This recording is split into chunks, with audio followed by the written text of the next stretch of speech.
Olá, jovens, espero que esteja tudo bem com vocês. Aqui quem está falando é o professor Henrique e hoje eu vou fazer uma videoaula que eu já havia prometido para vocês sobre a Grécia Antiga. O tema da Grécia Antiga é um tema muito extenso, muito longo, então nós vamos fazer uma divisão dele em três partes. A primeira parte vai ser sobre o início da colonização do território, ocupação e as características que viviam nesse povo. O segundo vídeo nós vamos trabalhar sobre Esparta e Atenas, as duas grandes polis que se desenvolveram e ficaram mundialmente famosas. E por fim, nós vamos trabalhar sobre as guerras do Peloponeso, nós vamos trabalhar sobre o movimento helenístico e também sobre Alexandre o Grande e o Império Macedônico. Beleza, jovens? Tudo isso tratando do mesmo tema, tudo isso faz parte de Grécia Antiga. Mas para não ficar vídeos muito longos, com conteúdo demais, nós vamos dividir em três partes para que vocês possam entender direitinho como é que funcionou esse momento tão importante da nossa civilização. Beleza? Bom vídeo para vocês e até já! Bom, jovens, vamos lá. A importância dos estudos sobre a Grécia Antiga é enorme. Os gregos eles fizeram grandes contribuições à nossa sociedade. Hoje, em 2020, em qualquer lugar que vocês estejam, desde São Paulo a Nova York, nós temos a presença da cultura dos gregos muito forte em cada uma dessas sociedades. Muitas características da cidadania que nós possuímos hoje têm como base o exemplo que foi criado lá na civilização grega antiga. Então eles têm uma relação muito próxima conosco. A própria questão da cultura, quando nós observamos aí, nós temos a questão do teatro, ou mesmo da arquitetura, ou mesmo da pintura, todos esses elementos da Grécia tiveram uma grande influência sobre o que nós chamamos de a civilização ocidental. Beleza? A civilização, ou o início da formação da civilização grega, se deu mais ou menos entre os anos 2000 a 1200 a.C. Nessa fase, compreender um pouco da história desse povo é mais complexo. Assim como estudar sobre hebreus e fenícios é difícil por causa da falta de uma escrita organizada naquele momento, nós podemos perceber que a história contada dos gregos também faz parte de uma grande oralidade. Muito do que nós entendemos vem da arqueologia, da análise de peças, de paredes que ainda conseguiram sobreviver ao tempo e principalmente da leitura dos poemas conhecidos como Ilíada e Odisseia, que são creditadas a um poeta que acreditava-se ser cego, chamado Homero, que mais tarde seria conhecido como o pai da história. Por que ele é chamado de pai da história? Porque ele é o primeiro a tentar contar sistematicamente os eventos que ele acredita ter ocorrido. Bom, o território grego no mundo antigo ou na antiguidade, ele era compreendido por três regiões. Nós temos a Grécia continental, que fazia parte da Europa. Nós temos a Grécia insular, que é um conjunto de ilhas. E nós temos também a Grécia asiática, que fazia parte de uma região conhecida como Ásia Menor. Embora seja tentador, nós não podemos chamar a Grécia Antiga ou a civilização grega como um território único, unido e unificado. Pareceu até de propósito, né? No modelo do Egito ou da Mesopotâmia. A estrutura básica dos gregos antigos ela era desenvolvida através de pequenas propriedades conhecidas como gens ou genes, e era a base para as futuras cidades-estado que iriam mais tarde surgir com grande liberdade de expressão ou liberdade política. Sobre as cidades-estado nós vamos estudar um pouco mais à frente.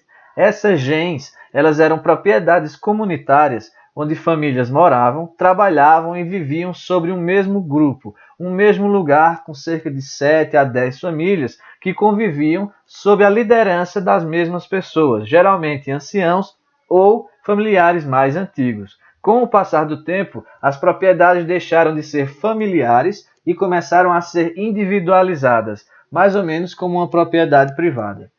A formação social dessa região que hoje nós chamamos de Grécia, ela já é bem complexa e ela já foi ocupada por diferentes povos em vários momentos da história. Os primeiros habitantes dessa região eram povos de origem indo-europeia, ou seja, uma mistura de asiáticos que vinham a partir da Índia e de outras regiões, e também de europeus que vinham da região dos Balcãs ou da Europa Central. Nessa região, por mais que houvesse a dominação de um povo sobre outro, sempre se manteve a cultura de autonomia entre as cidades-estado, que não se reportavam uma a outra diretamente, a não ser para comércio ou para casos de guerra. O território grego continental, como vocês podem ver aí, já é um mapa mais moderno, ele era situado nos Balcãs e, para se ter uma noção, é uma região formada por diversas cadeias montanhosas e grandes desníveis geográficos. Isso quer dizer que a comunicação e a associação entre várias regiões era difícil, e isso favoreceu uma maior liberdade para a formação das chamadas cidades-estado. O grupo social, ou a região mais próspera da antiga Grécia, era a região de Miceia, região de Micenas, onde viviam os micenianos ou os micenas. A cultura e liderança micênica ela perdurou por centenas e centenas de anos até a invasão dos povos dórios.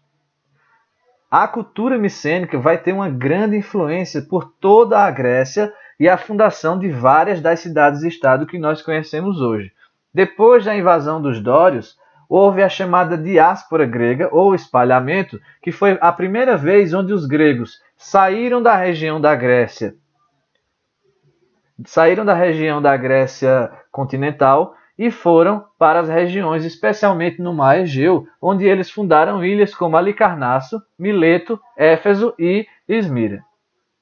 A partir do século 8 a.C., aquelas antigas gens passaram a deixar de existir, dando lugar a propriedades privadas.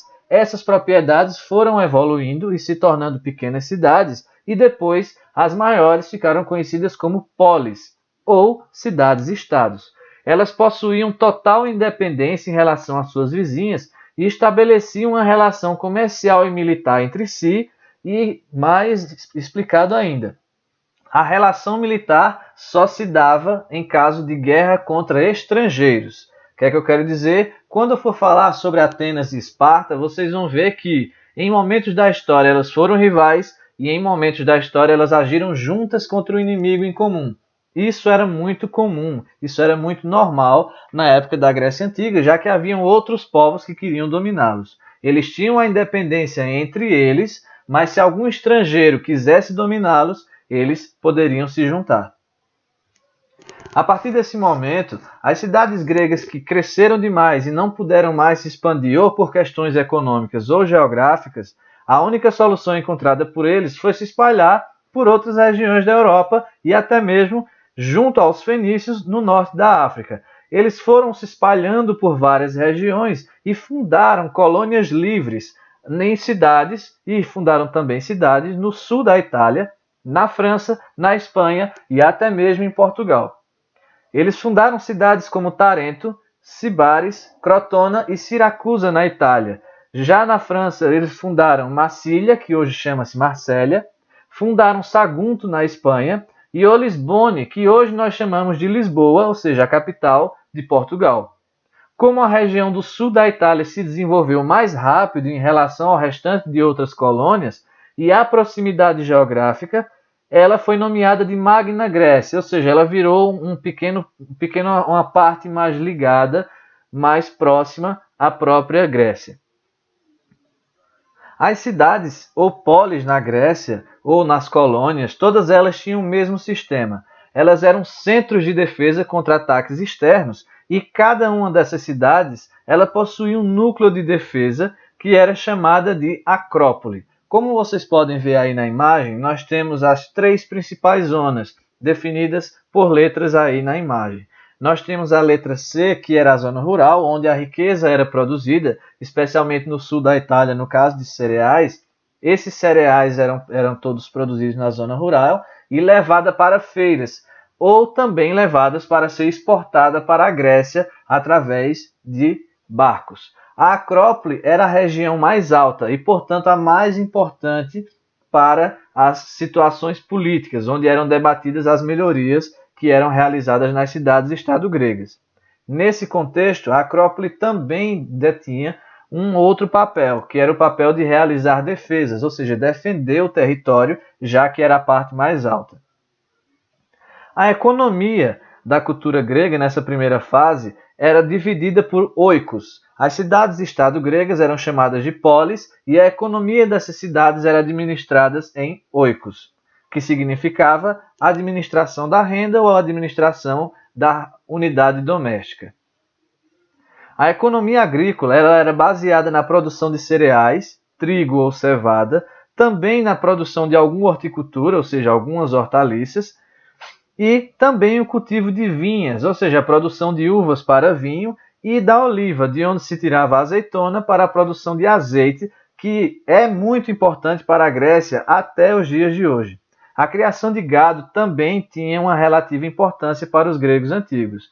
Como principal manufatura, ou seja, um produto mais industrializado, podemos dizer assim, os gregos utilizavam a tecelagem, ou seja, a produção de fios e tecidos, e que ficou muito famosa no todo o mundo antigo, a linha e o tecido grego, graças às cores que eles conseguiam em acordo com os fenícios. A cor de púrpura era especialmente muito famosa.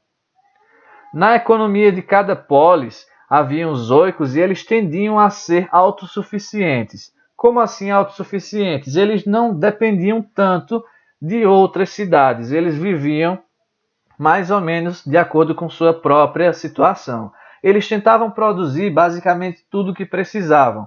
Isso geralmente acontecia, mas também era comum o comércio entre polis ou entre as cidades, especialmente para produtos mais difíceis, como madeira, metal e sal, que eram difíceis de conseguir no território grego, dado a pobreza do próprio território.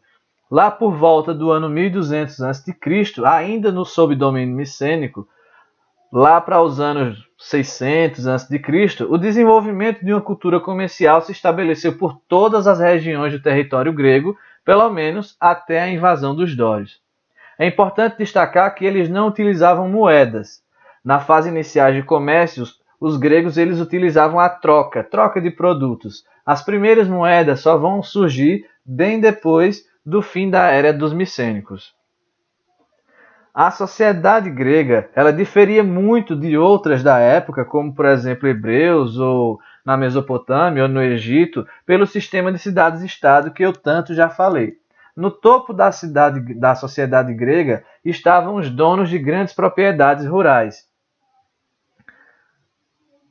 Nelas trabalhavam pessoas como servos, não como servos da Idade Média, que nós só vamos estudar um pouco à frente, mas como pessoas que trabalhavam a serviço de alguém, ganhando uma parte de sua produção. Hoje em dia, nas zonas rurais, as pessoas ainda utilizam um sistema chamado como meia. Alguns de vocês conhecem bem como é isso. Haviam também os ilotas em Esparta, que era uma outra situação, e também havia a escravidão na Grécia Antiga, mas nós temos que destacar. Ela era muito diferente da escravidão que ocorreu no Brasil, por exemplo, entre os séculos XVI e o século XIX. Os escravos gregos eles podiam ser conseguidos através de guerras ou através de dívidas. Uma pessoa que não conseguia pagar as suas dívidas, ela podia se tornar um escravo. E esses escravos eles tinham que ser alimentados, vestidos e protegidos pelo seu senhor. O sistema político dos gregos ele também era curioso. O poder político entre os primeiros gregos era organizado de acordo com suas próprias tradições, ou seja, cada cidade-estado tinha uma. Mas haviam muitos elementos em comum entre eles. O poder político entre os primeiros gregos na antiguidade era relacionado com a terra. Aqueles que possuíam o controle das melhores e maiores terras lideravam a política local. Depois, grupos de senhores de terra passaram a formar um grupo chamado de aristocracia. Aristocracia, uma palavra que significa governo de poucos. Bom, dentre os aristocratas, cedo ou tarde, acabaram surgindo alguns reis, muito provavelmente absorvendo a cultura de outros lugares, como o Egito, como Mesopotâmia. Mas, diferente desses povos que eu já citei, esses reis não tinham controle total. Eles não eram reis deuses, como na Mesopotâmia e no Egito. Eles tinham a função de ser um oficial de cerimônias religiosas e também comandantes de exército, mas nada comparado a o que nós já tínhamos visto em outros lugares.